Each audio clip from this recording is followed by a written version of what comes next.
فقد حظينا معشر الإخوان بنعمة العلم مع الإيمان. ഇന്നത്തെ കാലഘട്ടത്തിൽ ഈ പെൺകുട്ടികൾക്ക് അല്ലെങ്കിൽ ഭാര്യമാർക്ക് വിവാഹ ജീവിതത്തിനെ കുറിച്ചുള്ള ചിന്ത ഒരു ഫാന്റസി ആവാനുള്ള കാരണം നാം ഭർത്താക്കന്മാരുടെ പറഞ്ഞതുപോലെ തന്നെ അവര് കാണുന്ന ഈ സിനിമകൾ, അതുപോലെ സീരിയലുകൾ, അതുപോലെയുള്ള കാര്യങ്ങൾ നമ്മുടെ കുട്ടികളൊക്കെ എങ്ങനെയെങ്കിലും അതിനോടൊക്കെ ഒരു തവണയെങ്കിലും ഒന്ന് കാണാതെ ഇതാവാതെ വരുന്നില്ല. ഒരു ചെറുപ്പത്തിലൊക്കെ പല സൗകര്യങ്ങളിലൂടെ അവർ അറിയുന്നുണ്ട്. ഇതിലൂടെ ഇവരുടെ മനസ്സിൽ വരുന്ന ചിന്തകളുണ്ട്. അതായത് ഒരു സിനിമയാവട്ടെ, സീരിയലുകളാവട്ടെ, അങ്ങനെ പലതും ആവട്ടെ. ഇപ്പൊക്കെ ട്രെൻഡ് എന്ന് പറഞ്ഞു കഴിഞ്ഞാൽ ഹിന്ദി സീരിയലുകളിലൊക്കെ പെൺകുട്ടികൾ ഒരുപാട് അഡിക്റ്റ് ആവണതാണ്. ഹിന്ദി സീരിയലുകൾ അതിലിങ്ങനെ കുടുംബജീവിതവും അവര് ജീവിക്കുന്നതും പ്രണയവും അതും ഇതൊക്കെ കാണുമ്പോ ഇതാണ് യഥാർത്ഥ ജീവിതം എന്നുള്ളൊരു തെറ്റിദ്ധാരണ, അതാണ് എന്റെ ജീവിതത്തിൽ ഉണ്ടാവുക എന്ന് അവരങ്ങോട്ട് വിചാരിക്കും.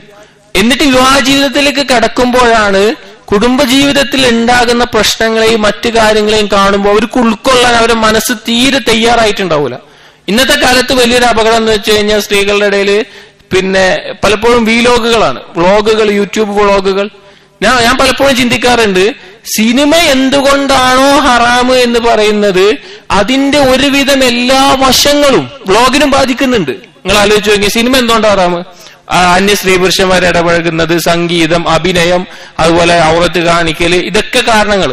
ഇന്നത്തെ ഒരുവിധം വ്ളോഗുകളിൽ ഈ പിന്നെ അടുക്കളയിൽ ഓരോന്നുണ്ടാക്കുന്നത് മാത്രമല്ല, ബാക്കിയുള്ള ഈ ഭാര്യ ഭർത്താക്കന്മാരുടെ അല്ലെങ്കിൽ വേറെ അതിലൊക്കെ ഇത് തന്നെയാണ് കാണിക്കുന്നത്. പിന്നെ എങ്ങനെ അത് ഹലാലാവുന്നത്? അതെങ്ങനെ ഹലാലാവുന്നത്? ഞാൻ എന്റെ വ്യക്തിപരമായിട്ടുള്ള അഭിപ്രായമാണ്.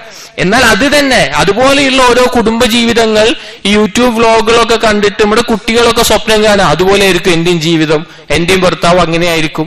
സത്യത്തിൽ അവരഭിനയിക്കുകയാണ്. അവര് ക്യാമറയ്ക്ക് മുമ്പിൽ മറ്റുള്ളവരെ കാണിക്കാൻ വേണ്ടി അവര് ആഗ്രഹിക്കുന്ന ഒരു ജീവിതം അഭിനയിച്ച് കാണിക്കുകയാണ്. യാഥാർത്ഥ്യം അതാവില്ല. പക്ഷെ നമ്മുടെ കുട്ടികൾക്ക് അതൊന്നും മനസ്സിലാവൂല. അപ്പൊ നാം പറഞ്ഞത്, ഇതുപോലെയുള്ള ചിന്തകളും അതുപോലെയുള്ള ഓരോ ഫാന്റസി വേൾഡിൽ ജീവിക്കുന്ന ഈ പെൺകുട്ടികൾ അവർ വിവാഹത്തിലേക്ക് കടക്കുമ്പോൾ സ്വാഭാവികമായിട്ടും ഒരു കുടുംബജീവിതത്തിൽ ഉണ്ടാകുന്ന പ്രശ്നങ്ങൾ ഉണ്ടാകും. ഒരിക്കലും ഞാൻ പെൺകുട്ടികളോട് പ്രത്യേകം പറയുന്നു, നിങ്ങൾ വിവാഹം കഴിച്ചു പോകുന്ന പൂർണ്ണമായ ഒരു വിഷമവും ഒരു ഇതുമില്ലാത്ത ഒരവസ്ഥ ഒരിക്കലും കിട്ടൂല. ദുനിയാവ് അതിനുള്ളതല്ല. ദുനിയാവിൽ ഒരിക്കലും പൂർണ്ണത ഒന്നിനും കിട്ടൂല.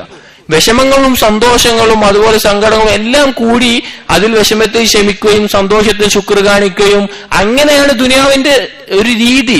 അതാണ് അള്ളാഹു സുബ്ഹാനഹു വ തആല നമ്മളെ സൃഷ്ടിച്ച ലക്ഷ്യവും അതിന്റെ പിന്നിൽ ഒരുപാട് കാര്യങ്ങളും.